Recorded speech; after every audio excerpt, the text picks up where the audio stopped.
जय हिंद दोस्तों। स्वागत है आपका अपने YouTube चैनल ओनली डिक्टेशन में। डिक्टेशन की PDF आप डिस्क्रिप्शन से डाउनलोड कर सकते हैं। तो चलिए शुरू करते हैं। 90 शब्द प्रति मिनट डिक्टेशन शुरू होगी 3 सेकंड बाद। छत्तीसगढ़ के कांकेर में सुरक्षा बलों ने मुठभेड़ में 29 नक्सलियों को मार गिराया। निसंदेह यह बड़ी कामयाबी है। इस वर्ष इस घटना सहित अब तक करीब 80 नक्सली मारे जा चुके हैं। सरकार का कहना है कि छत्तीसगढ़ में नक्सली कुछ इलाकों तक सिमट कर रह गए हैं। जल्दी ही उन पर पूरी तरह नकेल कसी जा सकेगी। केंद्र और राज्य सरकारें ऐसे दावे बहुत समय से करती आ रही हैं, मगर हकीकत यह है कि अनेक उपायों, रणनीतियों और प्रयासों के बावजूद वहां माओवादी हिंसा पर काबू पाना कठिन बना हुआ है।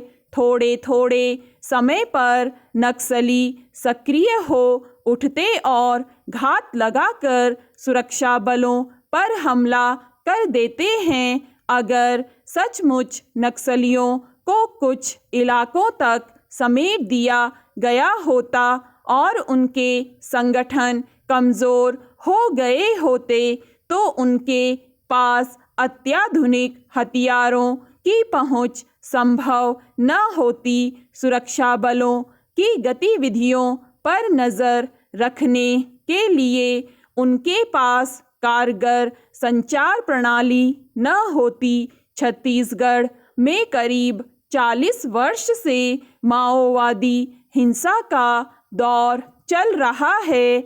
इस बीच अनेक रणनीतियां अपनाई गईं, मगर वे कारगर नहीं हो पाई हैं। चुनाव के माहौल में सुरक्षा बलों की ताज़ा कामयाबी से नक्सली उपद्रवियों का मनोबल ज़रूर कमज़ोर होगा, पर इस समस्या को जड़ से समाप्त करने के लिए व्यावहारिक कदम की अपेक्षा अब भी बनी हुई है।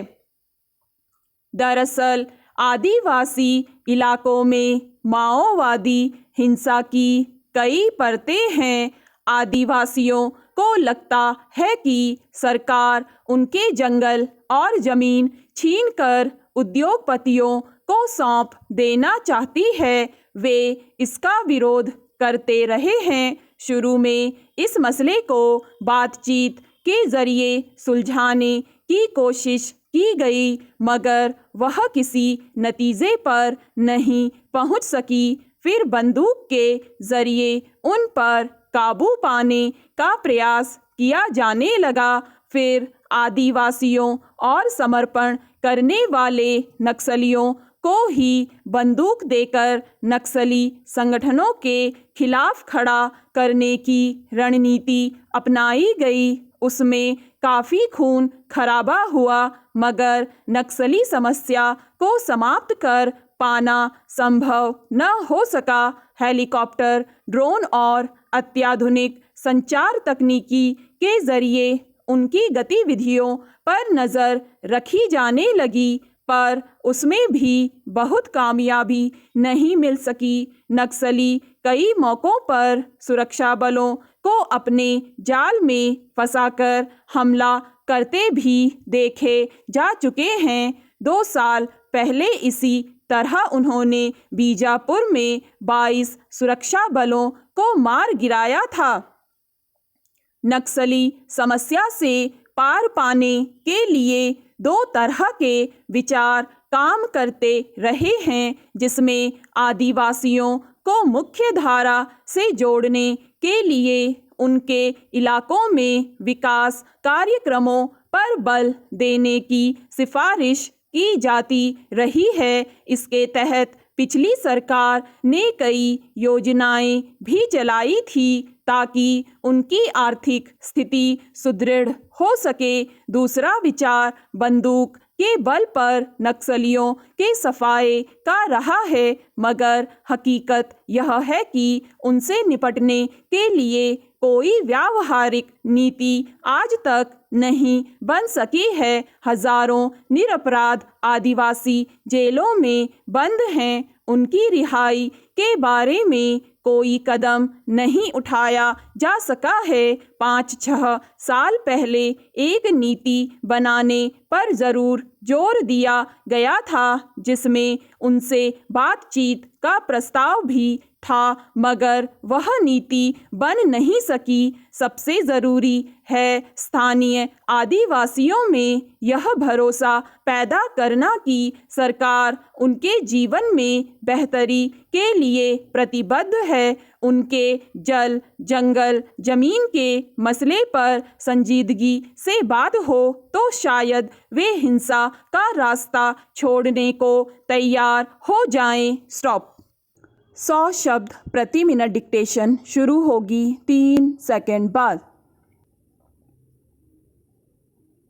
छत्तीसगढ़ के कांकेर में सुरक्षा बलों ने मुठभेड़ में 29 नक्सलियों को मार गिराया। निसंदेह यह बड़ी कामयाबी है। इस वर्ष इस घटना सहित अब तक करीब 80 नक्सली मारे जा चुके हैं। सरकार का कहना है कि छत्तीसगढ़ में नक्सली कुछ इलाकों तक सिमटकर रह गए हैं। जल्दी ही उन पर पूरी तरह नकेल कसी जा सकेगी। केंद्र और राज्य सरकारें ऐसे दावे बहुत समय से करती आ रही हैं, मगर हकीकत यह है कि अनेक उपायों, रणनीतियों और प्रयासों के बावजूद वहां माओवादी हिंसा पर काबू पाना कठिन बना हुआ है। थोड़े थोड़े समय पर नक्सली सक्रिय हो उठते और घात लगाकर सुरक्षा बलों पर हमला कर देते हैं। अगर सचमुच नक्सलियों को कुछ इलाकों तक समेट दिया गया होता और उनके संगठन कमज़ोर हो गए होते तो उनके पास अत्याधुनिक हथियारों की पहुंच संभव न होती। सुरक्षा बलों की गतिविधियों पर नज़र रखने के लिए उनके पास कारगर संचार प्रणाली न होती।